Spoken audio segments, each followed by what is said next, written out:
அப்போஸ்தலர் நடபடிகள் 1ஆம் அதிகாரம் 8ஆம் வசனம். பரிசுத்த ஆவி உங்களிடத்தில் வரும் பொழுது நீங்கள் பலனடைந்து எருசலேமிலும் யூதேயா முழுவதிலும் சமாரியாவிலும் பூமியின் கடைசி பரியந்தம் எனக்கு சாட்சியிலாய் இருப்பீர்கள் என்றார்.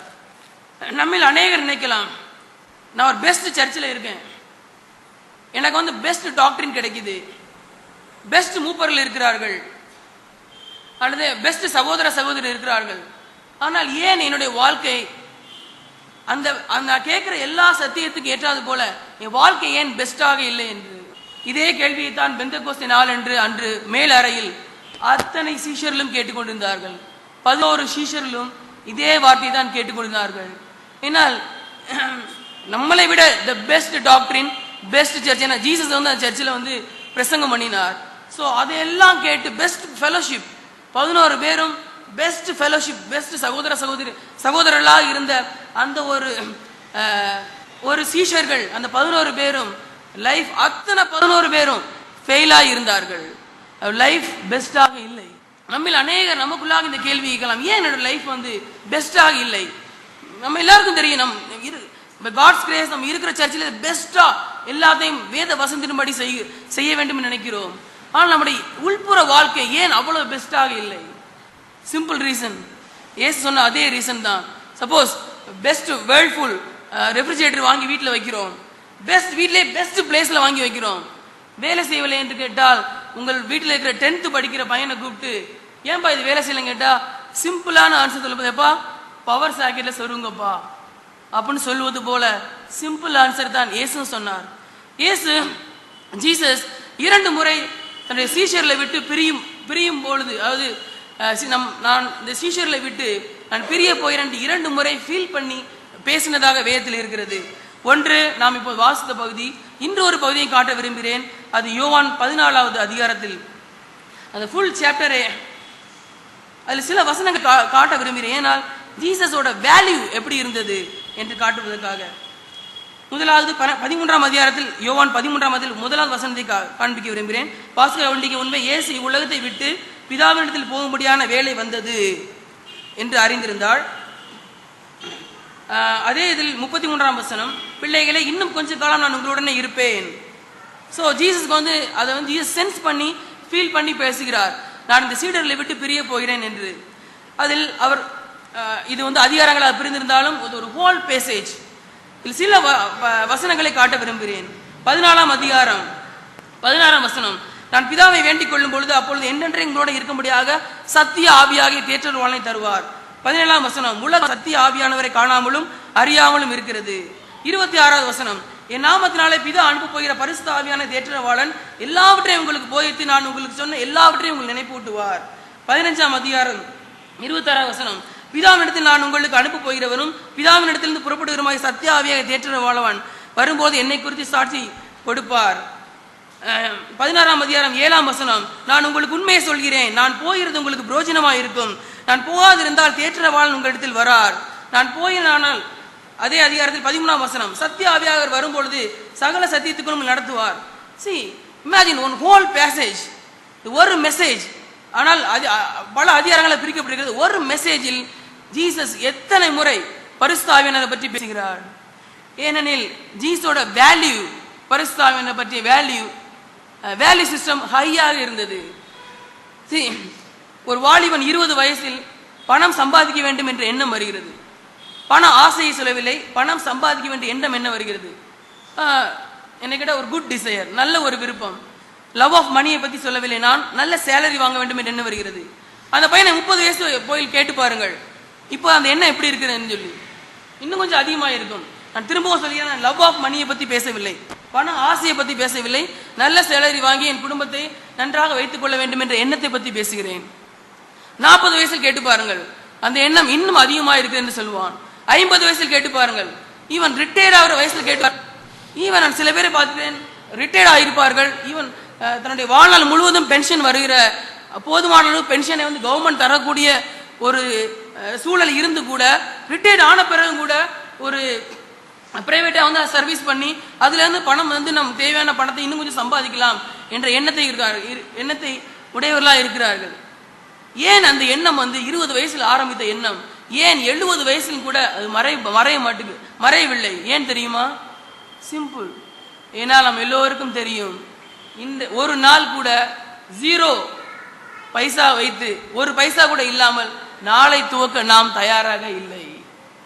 இன்னைக்கு 1 பைசா கூட இல்லாமல் நான் வாழ முடியாது என்ற எண்ணம் நம் ஆள் மனதில் இருக்குது. ஆனால் நம்ம எத்தனை பேர் இன்றைய நாள் நான் பரிசுத்தாவின் அபிஷேகம் இல்லாமல், பரிசுத்தாவியோட அந்த பிரசன்ஸ் இல்லாமல் நான் வாழவே முடியாது என்று நினைக்கக்கூடியவர்கள் எத்தனை பேர் நம்ம இருக்கிறோம்?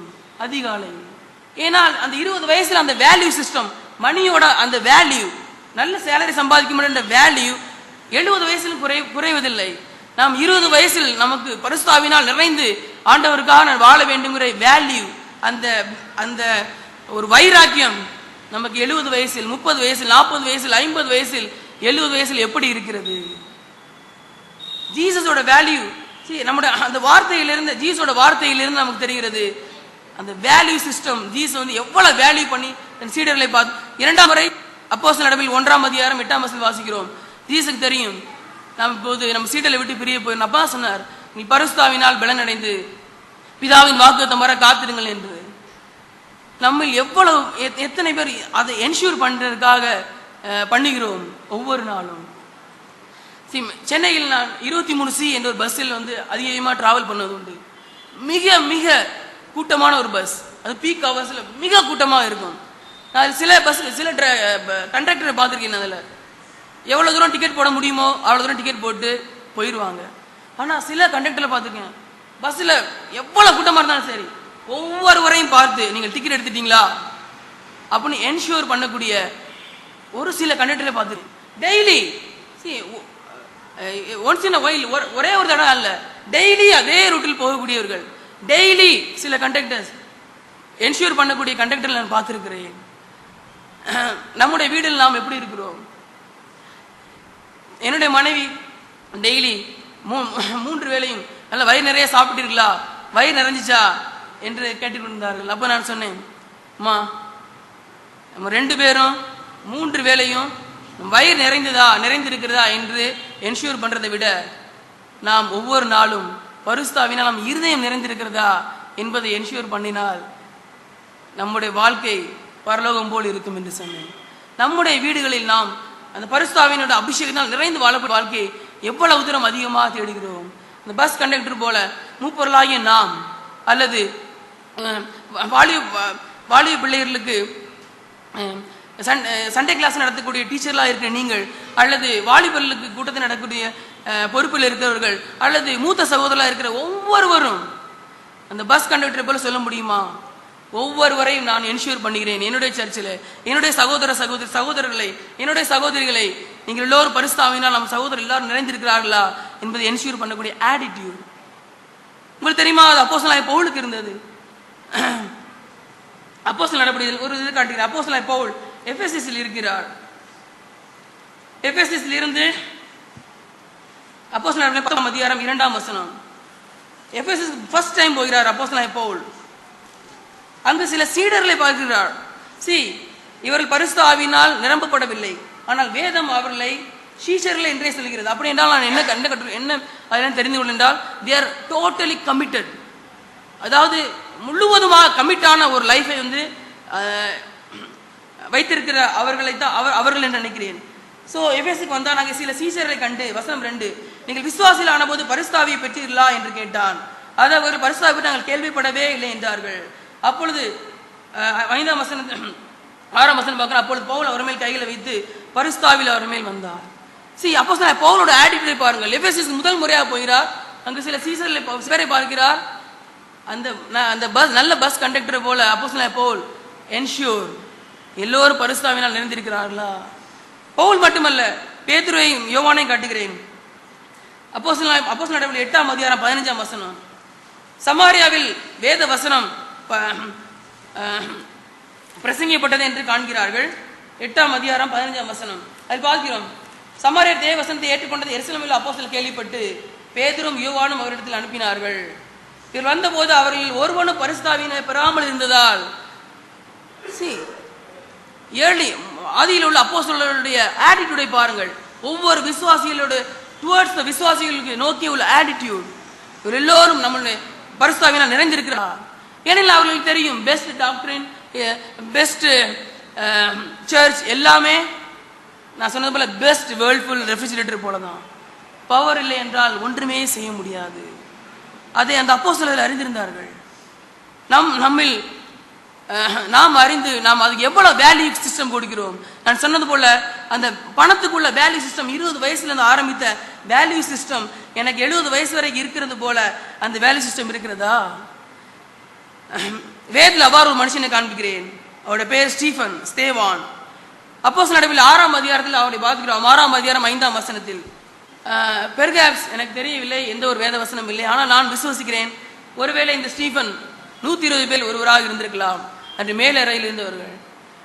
இல்லை என்றால் ஆதியில் முதலாக சபை ஆரம்பித்த பொழுது அது சேர்க்கப்பட்ட ஒருவராக இருந்திருக்கலாம். அந்த ஸ்டீஃபன் தன்னுடைய வாழ்க்கை பரிசுத்தாவினால் ஆரம்பிக்கிறார். இரண்டாவது நம்ம அப்போஸ்தலர் நடவடிக்கைகள் 6ஆம் அதிகாரம் 5ஆம் வசனத்தில் அவரை பார்க்கிறோம். சிந்தித்து பாருங்கள். ஒரு சாதாரண ஒரு ஃபுட் பரிமாற சர்ச்சில் ஃபுட் பரிமாறக்கூடிய ஒரு வேலை, அதற்கு அப்போஸ்தலரோட ஆட்டிடியூட் எவ்வாறு இருந்தது? அதற்கு பரிசுத்தாவியினால் ஃபுல், இங்கிலீஷ் பேப்பரில் எழுதியிருக்கும் வசனம் 3 ஃபுல் ஆஃப் த ஸ்பிரிட் என்று எழுதியிருக்கிறது. பரிசுத்தாவியினால் முழுவதுமாக நிறைந்த ஸ்தேவானை அவர் நியமிக்கிறார்கள். என்ன யாராவது சர்ச்சுக்கு ஃபுட் சர்வ் பண்றதுல யார் நியமிக்கலாம்? நாம எல்லோரும் இயற்கையாவே ஒரு கேட்டரிங் பேக்ரவுண்ட்ல இருக்கிற யாராவது இருக்காங்களா அப்படின்னு தான் பார்ப்போம். ஆதியுள்ள அப்போஸ்தலர்கள் அவ்வாறு பார்க்கவில்லை. அவர்கள் இதைத்தான் பார்த்தார்கள், பரிசுத்தாவினால் நிறைந்தவர்களாக இருக்கிறார்கள், full of the spirit. So இந்த ஸ்தேவான் தன் வாழ்க்கையை ஆரம்பிக்கும் போது பரிசுத்தாவினால் நிறைந்தவனாக ஆரம்பித்தார். இரண்டாவது இடையில் பார்க்கிறோம், அப்போஸ்தலர் 6ஆம் அதிகாரத்தில் பார்க்கிறோம், பரிசுத்தாவினால் நிறைந்தவனாக இருக்கிறார். அடுத்து அவருடைய வாழ்க்கை முடிய போகிறது. அப்போஸ்தலர் நடவடிக்கைகள் 7ஆம் அதிகாரம் 55வது வசனம், அவன் பரிசுத்தாவினால் நிறைந்தவனாய் ஃபுல் ஆஃப் த ஸ்பிரிட் வானத்தை அண்ணார்ந்து பார்த்து மரிக்கும் தருவாயிலும் பரிசுத்தாவினால் முழுவதும் நிறைந்தவனாய் இருந்து மரிக்க போகிறான். நோ வாண்டர் ஜீசஸ் காட் அப், இயேசுவே எழுந்து நின்று அவனை வரவேற்கிறார் என்றார். நோ வாண்டர், அதில் எந்த விதமான ஆச்சரியமும் எனக்கு இல்லை. ஏனால் தன் வாழ்க்கையை ஆரம்பித்ததிலிருந்து தன் வாழ்க்கையை முடியும் வரை பரிசுத்தாவினால் முழுவதும் நிறைந்து ஒரு வாழ்க்கையை வாழ்ந்தான். நம்மில் எத்தனை பேர் அவ்வாறு நம்ம என்ஷூர் பண்ணுகிறோம்? பரிசுத்தாவினால் நாம் நிறைந்து யூதேயா சமேரியா எங்கும்